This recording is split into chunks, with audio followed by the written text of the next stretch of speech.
Dinar Candi diterima mantan istri Ko Apex untuk dekat dengan anak-anaknya.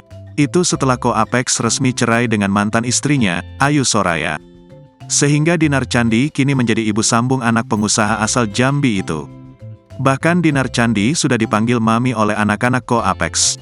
Beberapa waktu lalu, Dinar Candi dituduh sebagai perebut laki orang dalam rumah tangga Ko Apex dan Ayu Soraya. Bahkan Ayu Soraya sampai melaporkan Dinar Candi ke polisi atas tuduhan perzinaan. Kendati begitu, Ko Apex menyebut bahwa Dinar Candi bukan pelakor seperti yang dituduhkan mantan istrinya itu.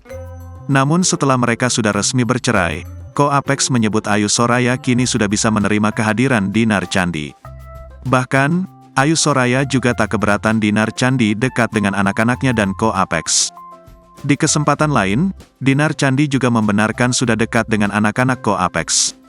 Bahkan mantan kekasih Ridho Ilahi ini pun sudah dipanggil dengan sebutan Mami. Disinggung soal hubungannya dengan Ko Apex yang kian jelas, Dinar Candi tidak mau ambil pusing.